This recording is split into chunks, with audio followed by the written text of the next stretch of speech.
Welcome to the Holding Absence podcast. My name is Ryan Richards and I am the manager of Holding Absence under the Future History Management umbrella.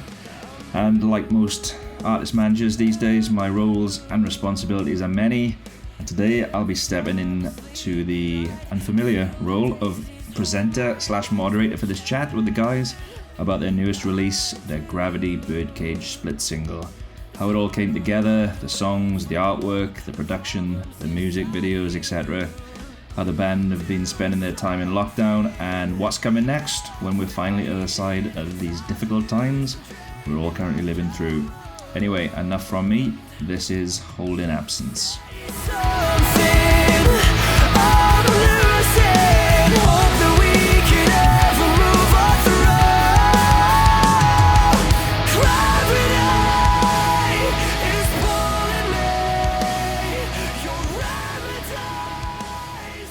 All right, we're here with Holding Absence. Before we start, does everyone want to just say a little something so everyone at home knows who is who? Shall I start with Lucas? How are you doing that? Hello, I'm Lucas. I'm doing okay. And what have you been doing today? I went for a run today, so my left leg has been playing up a little bit, annoyingly, so I haven't been able to exercise as much as normal. But yeah, well, I tried again today. So. I do hope you're sitting down, nice and comfortable. Yeah. Oh, good. James, you there? Hello. Hello, how's it going? It's going all right. James Joseph, bass extraordinaire. How's things with you? I wouldn't say that, but yeah, I know a few notes. Yeah, it's going all right, to be fair. I saw my mum for the first time in a few weeks today. That's nice. She drove up to the car park. She brought the dog with her, and she thought it'd be cute to let it off the leash so it could sort of like do a really nice, like, wholesome sort of run over to me. But instead of jumping up on me, it jumped up on this old lady who lives next door who's terrified of dogs. You really ruined the moment. It was funny, though. Well, it was all in good nature, I'm sure. That's it. How about you, Scott? Scott Carey, what have you been up to? Not a lot. Today's day 2 of the all exercising. Bought some resistance bands, so, you know. Ooh. I'm bulking, not sulking, as they say. That's the way. Buffing up, as is Ashley Green, as I understand it. He's been on the old gains as well. Is that true? That's it, mate. That's it. I like Scott's bulking, not sulking. I like that a lot. That's it. I'm going to steal that. The fellas will be coming back looking like Manowar now. That's a reference for any of the older folks listening here. But yeah, moving on from Manowar and to chat about Holding Absence, which is, of course, why we are all here talking about the recent GravityBirdcage split. And yeah, I mean, to start with, how come you guys decided to work on a double A side? Because obviously you'd done that before a couple of years back with Loathe. You'd done the This Is As One split and the Permanent and Dream of Me double A side before that. So what was the thinking there?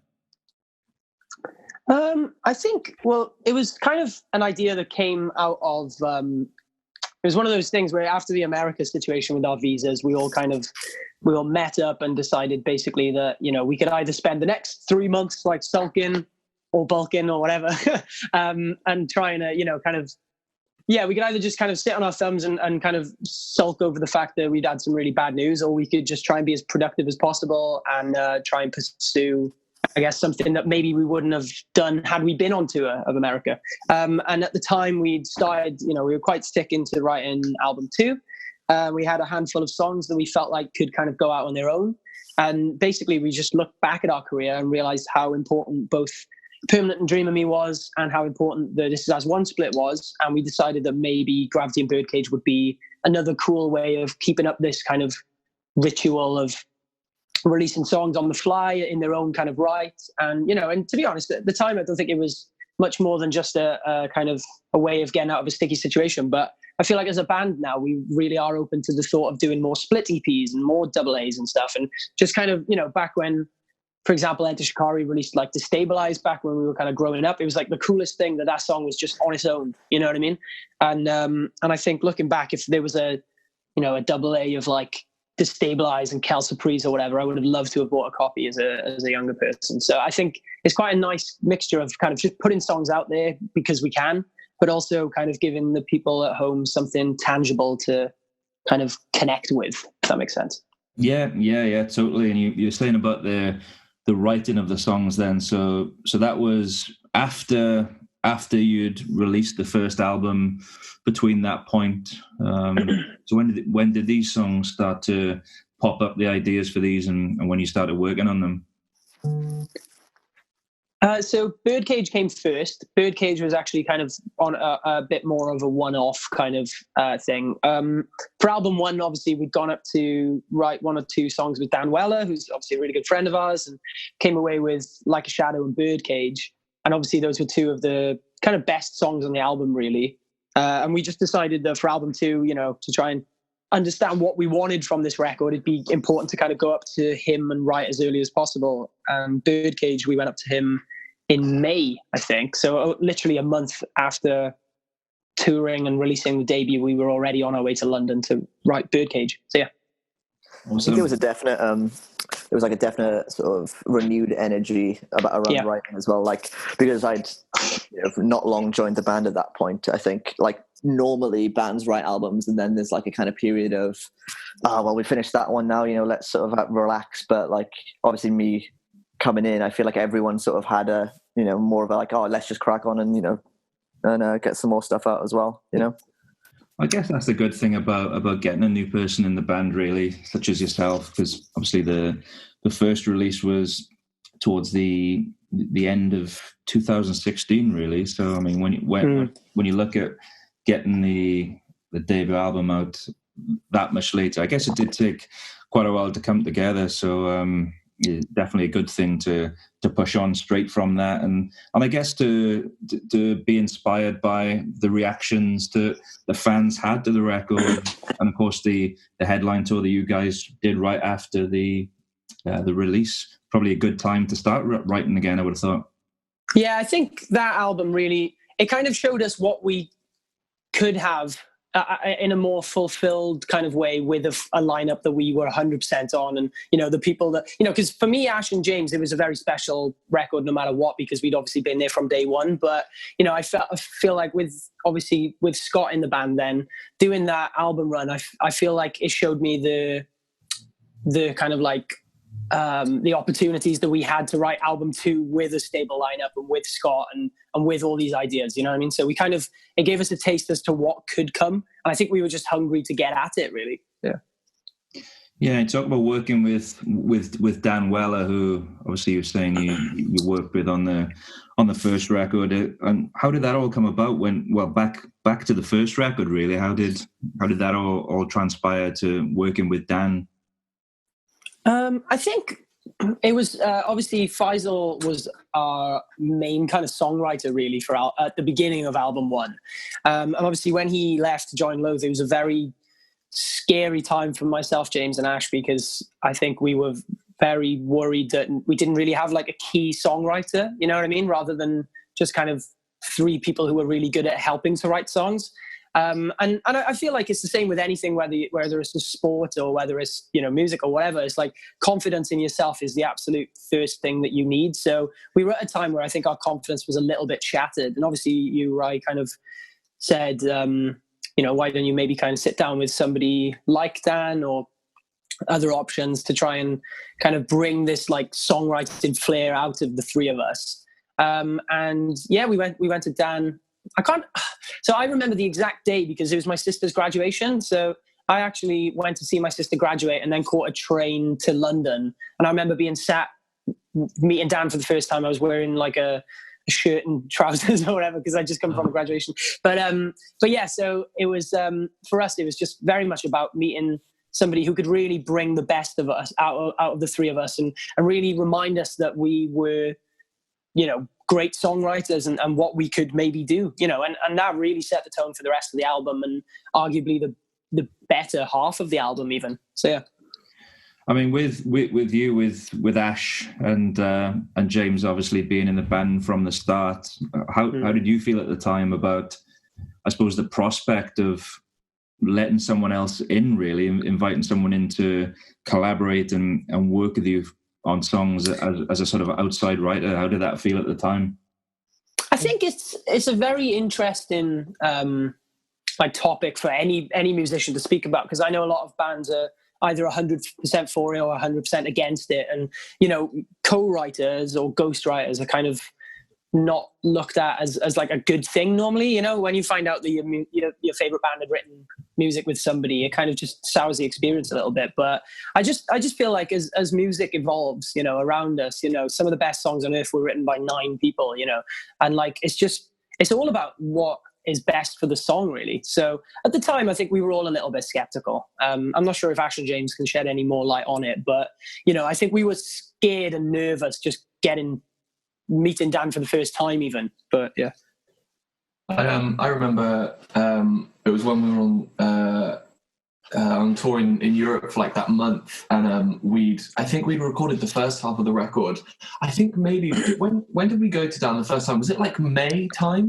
It was the summer, year, 2018, and I remember being like, liking the experience, but being like, oh, this was like weird because Dan's not in the band, but like he's contributed like a hefty amount. And then while we were on tour with Being as an Ocean, we were still working on stuff, but like it kind of opened me like personally up to like chatting with Anthony at the time, who was drumming for Being as an Ocean, and Tyler as well, and just being like, oh, like, what do you think? And then them kind of like collaborating, and I was like, oh, this is actually like cool, like collaborating with different people outside of the band and having their like opinions is kind of cool. But then it also like kind of reminded me, oh, Jesus Christ, like Lucas, James, and even at the time Scott, who was helping us finish the record, I was like, Jesus Christ, they're like so like I'm gonna gush and say like I realized how good you all were, because I was like, Jesus Christ, like Tyler and Anthony were like good, but then they couldn't like capture the same kind of thing you guys did. So I was like, oh, this is like, yeah, it was definitely one of those like I don't know, like kind of like pivotal like learning things where it was definitely like like something new again for the first time, I think something worth noting as well is at the time, because like I have a very vivid memory of that Being as an Ocean tour, because like you'd said, we'd written with Dan at that point, I think, and we were kind of slowly crawling our way through the writing process of the second half of the album, and there was a lot of uncertainty. But if you remember, Scott and Chris weren't even in the band at the time, so we were sat in the van and we were working on a demo for To Fall Asleep, and I remember thinking kind of like, Scott was kind of sat there writing something, and I remember being like, God, it's mad that like, we're kind of allowing somebody who's not officially in the band yet to write something with us. But then I'm like, well, I feel like Dan really opened us up to the idea of collaborating in that way anyway, and obviously Scott went on to join, so it's just, that's a moot point now, but like, I feel like it did give us a really good opportunity to kind of let go of things a little bit and just do what was best for the music, Well, I remember at the time it's after Faisal and Georgia had left the band, it was down to a 3-piece sort of thing there. And if I remember right then, James, I think it was a guitar idea yourself. There was the initial seed for Like a Shadow, isn't there?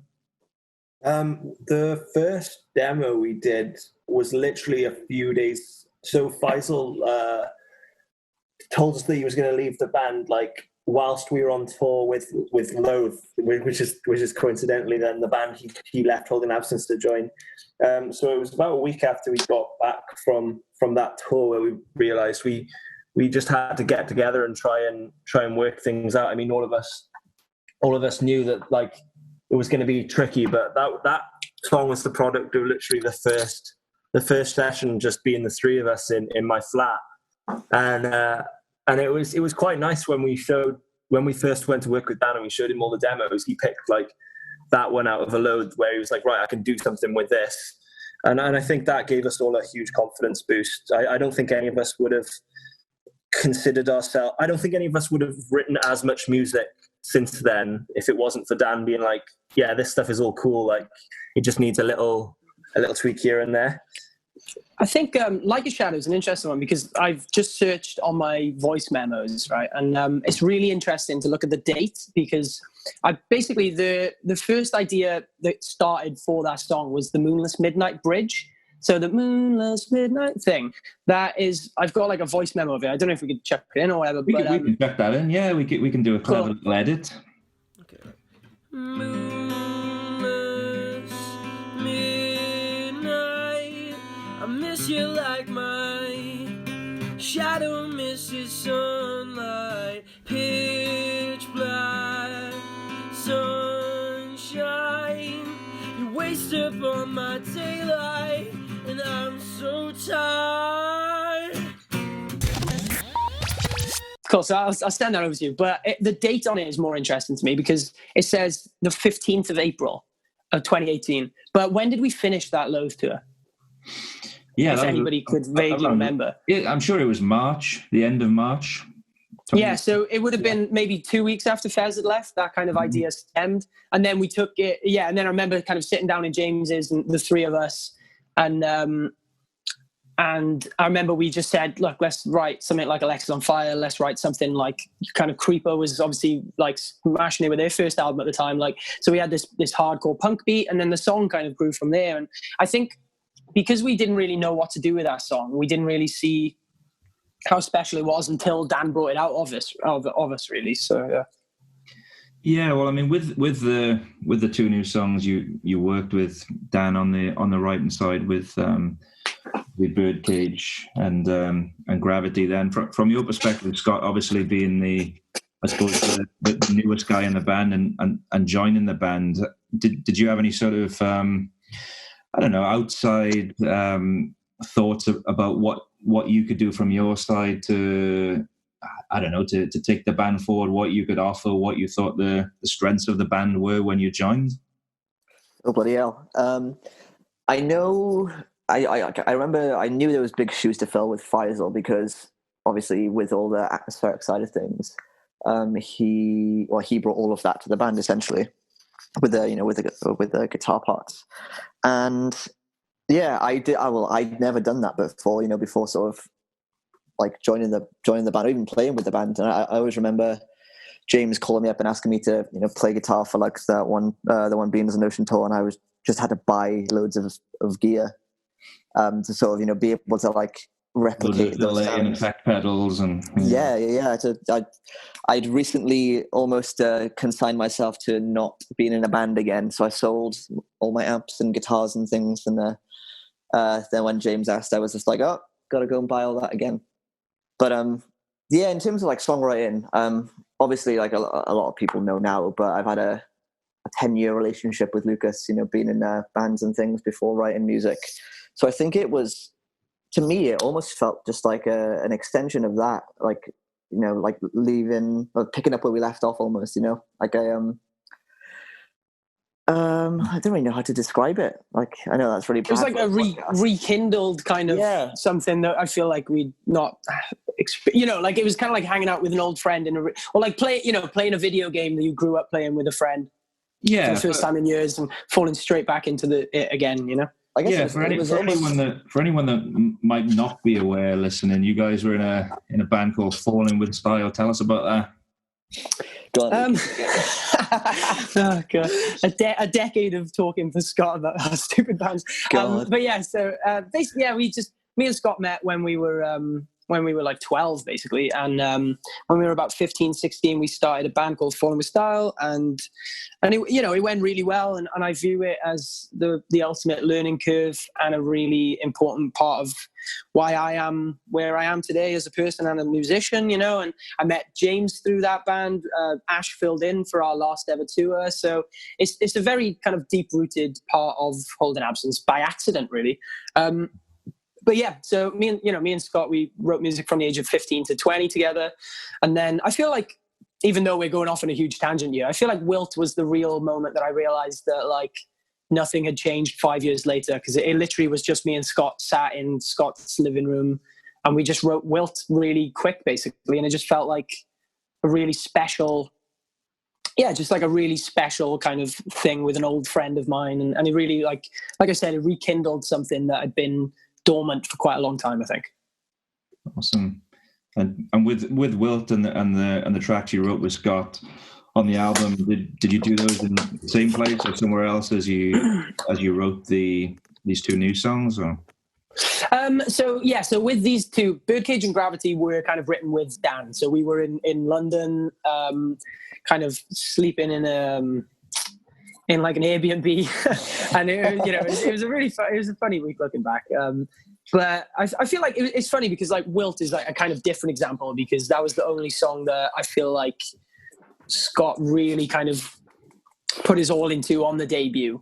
And I think with Gravity and Birdcage, we knew that, Welt is a very different song from those two as well. So I feel like for Scott getting involved for his first kind of foray into, especially writing with Dan as well, I think it was trying to learn all and putting on different hats of Holding Absence, and like I view Gravity as kind of like, I don't know, actually. I don't really know what I view Gravity as similar to in our back catalogue, but, I view Birdcage as quite similar to like a Shadow, and Welt is like kind of similar to Penance. So when Scott kind of joined the band already, he'd kind of taken part in 3 songs that, as we speak right now, Scott's involvement in 3 songs are very varied, and it really does show that, I don't think we're slowing down or changing really in any way. You know what I mean? Yeah. Absolutely. And in terms of the actual recording process, then for these 2 new tracks, you went in with Mr. Romesh Dodangoda, producer extraordinaire there. And how did that come around? Obviously, he's a long-time friend of myself and a long-time. I think we can call him a legend of the card. Yeah, he definitely is. I think he's earned that particular accolade, working with all sorts of other. I'm trying not to big myself up now, but other brilliant musicians from Wales. Other Welsh artists, down the years, including Verno Friend and Hitting Glass Houses and the Blackouts. The Blackouts, and Motorhead even. Not that you sound all that much like Motorhead, but no.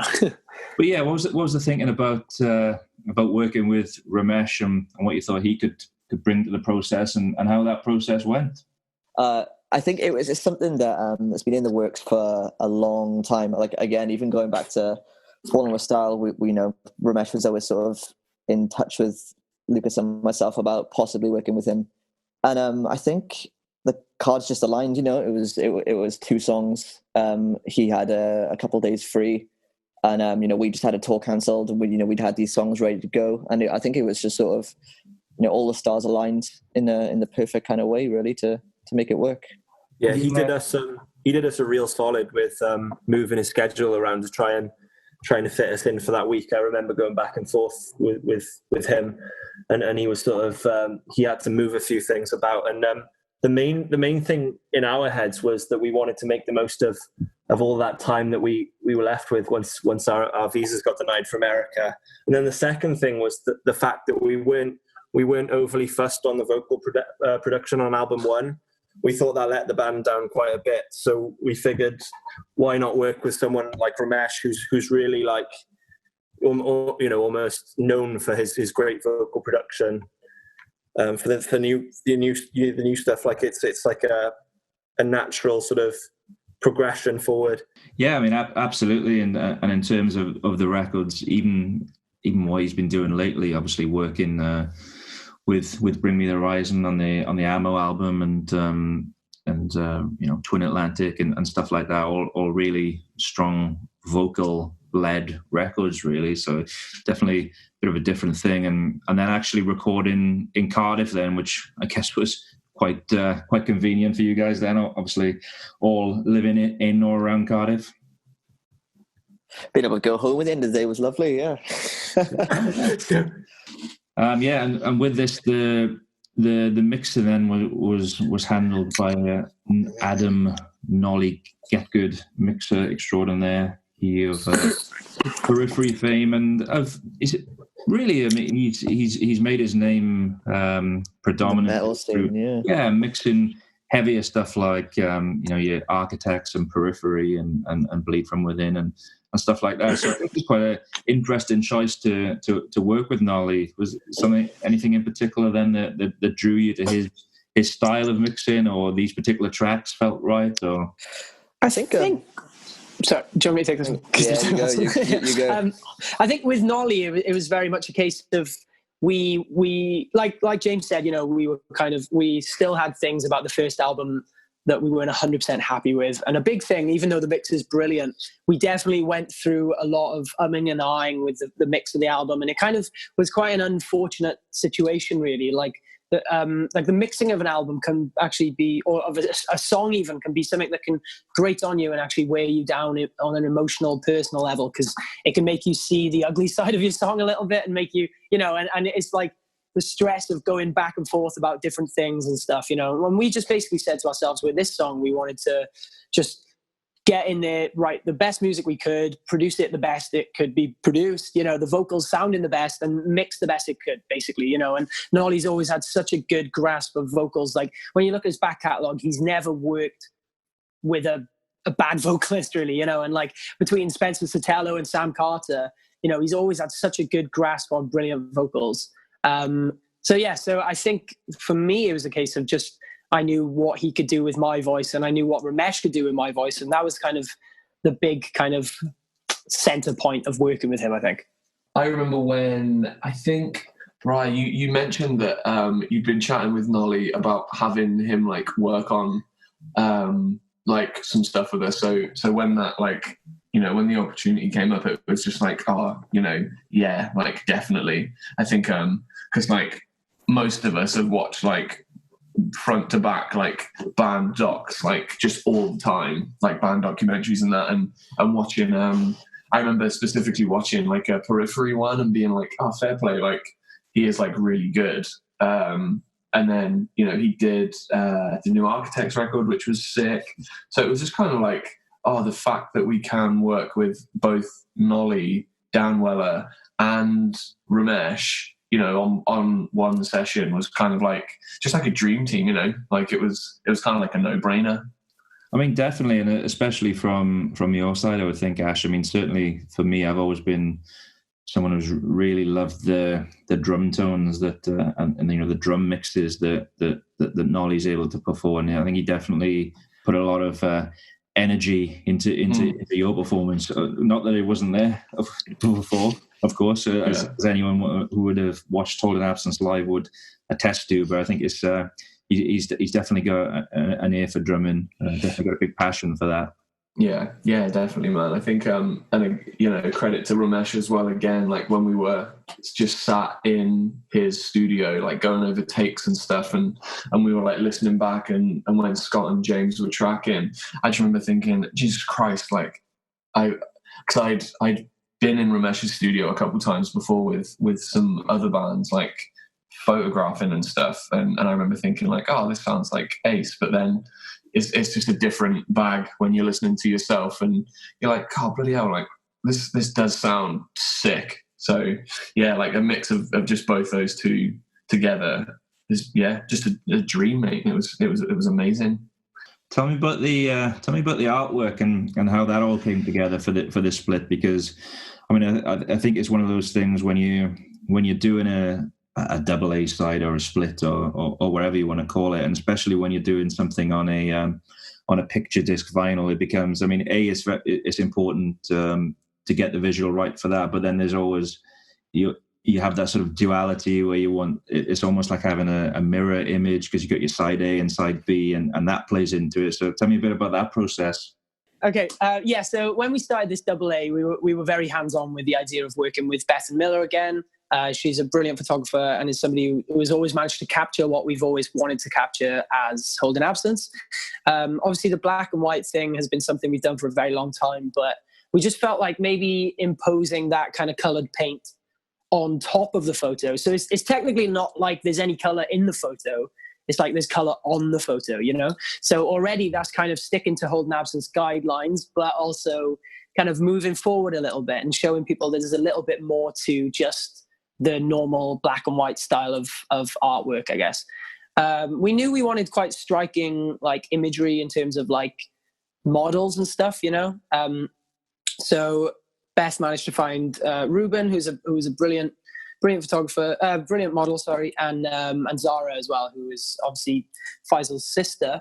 and is a brilliant model as well. So those pair were just so professional, and it was myself and Beth, and I think it was just me and Beth and my girlfriend Gels at the time at the photo shoot. But Zara and Ruben were just perfect, and we managed to capture, I'd say, about 10 photos that could have made the front. So it was a really positive experience, and I'm glad they came out looking the way they did. So yeah.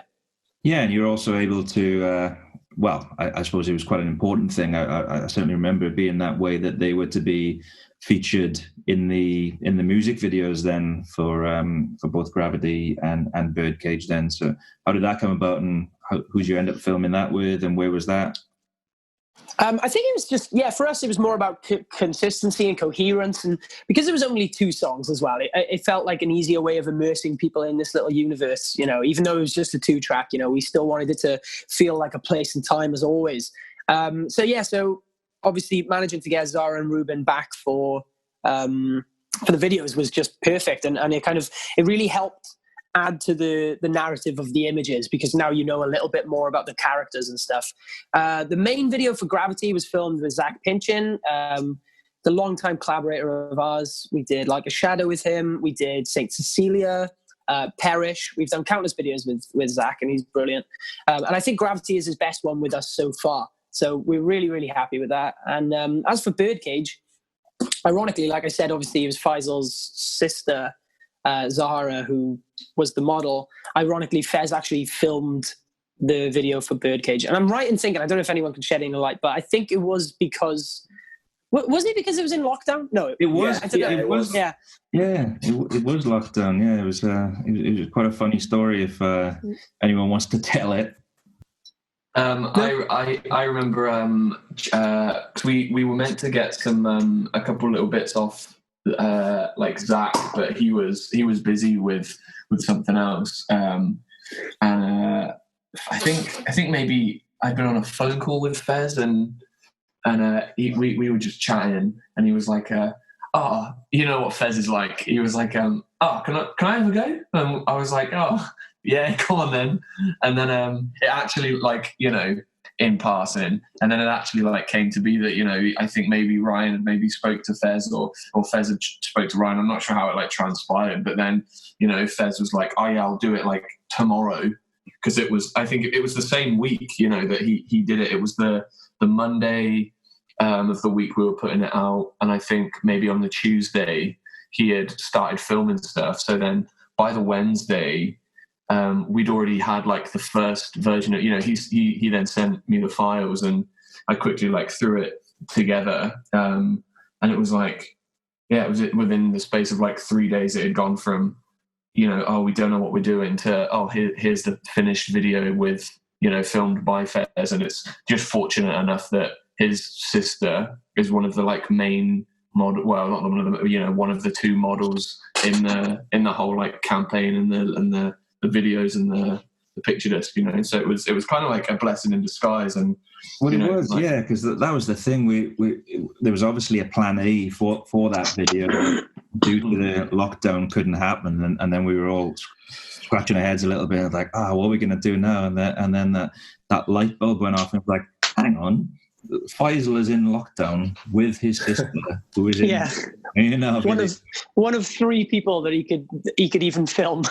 Is ironically the person we needed to film. So happy days.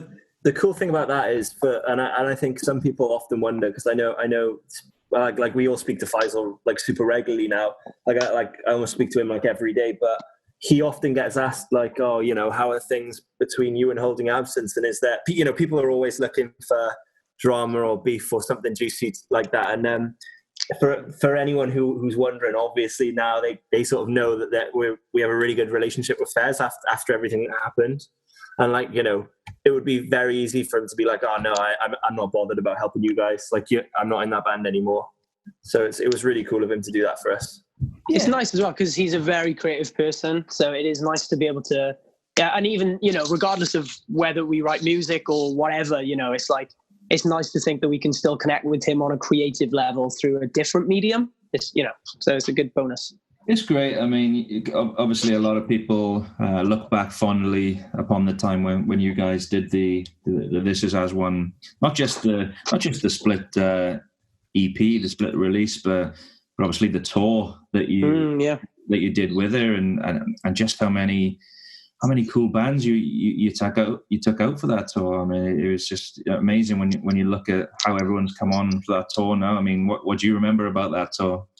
That was a really cool thing, actually, and I'd love to do something similar again, because every band likes to claim that they kind of they love the scene and DIY till I die and all that kind of thing. But like us and Loathe have obviously, and I know we've mentioned Falling Style a couple of times, I'll stop going on about it, but of course Loathe were a band before Loathe, and they were a kind of prevalent part of the music scene as well. So we are two bands that have just been grinding from for the best part of 10 years or whatever in the UK scene. So so when we had the opportunity, and I think it was funny as well, because obviously we're fortunate to be playing big venues now, like Scala, and doing well for tickets and stuff. But back then, I think both us and Loathe were just in disbelief that we'd kind of made the jump between local band and band that could maybe sell tickets in a different city, So, and it was the first opportunity we had to basically just take whatever small platform we had at the time and just get as many friends involved as possible. And when you look back,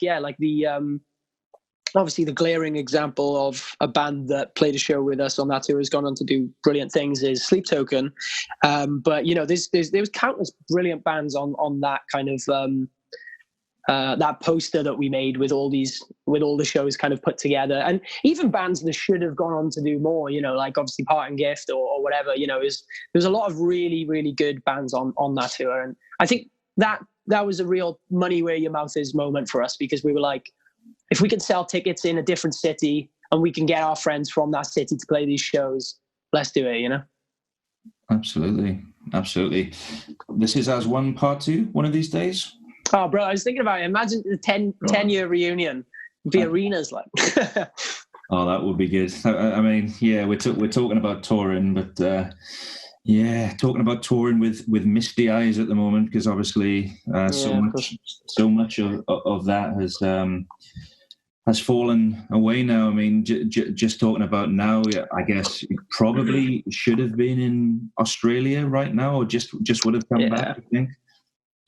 It's all a blur.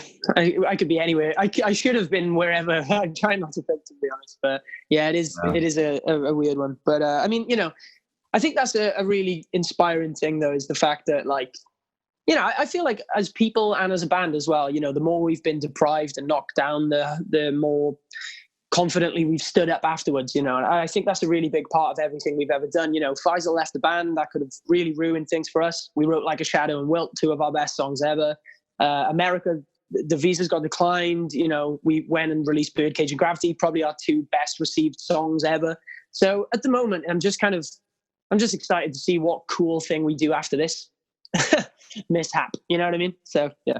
Yeah, well, I'm sure people will definitely be waiting for you to come tour again. I mean, not least fans stateside who are looking forward to that. But obviously, you had your this release was all centered and timed around doing.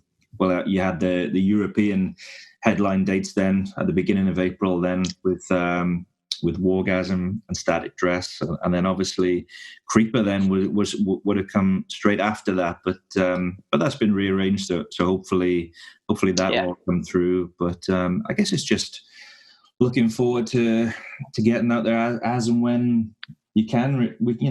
It's nobody knows right now. We can just plan as best we can, but in the meantime, it's been good that you guys have been proactive and doing different acoustic sessions, and I know, Lucas, you're getting your keyboard out and doing sessions recently for different things like the Download Festival socials and the of course, and the Horizons in Wales, and I know, James, you've been doing that yourself and keeping busy with your James and the Colgan stuff as well. Yes, it's the only thing we can do at the moment. Obviously, we'd love for us four to be together, but until we're able to do that, then just got to kind of try and do whatever you can. And when that time comes, you're able to do that. Does that mean? Well, I know if it means it or not, but does that mean new music then coming anytime soon? Well, we always work on new music. I think that's been quite an important part of our band really is the fact that, you know, we've released 19 songs in 3 years, and like I kind of like the thought of doing another 19 over the next 2 years, you know. So there's always something to look forward to, and there's always something that we're planning towards. But at the moment, I feel like we're very proud of Gravity and Birdcage, and we're really excited for what comes next. And I feel like, you know, it's maybe a slight arrogance on our part, but we always feel like the thing that we've got hidden behind closed doors, you know, on the way is always better than the last thing we put out. And I think we're really, really right about that this time.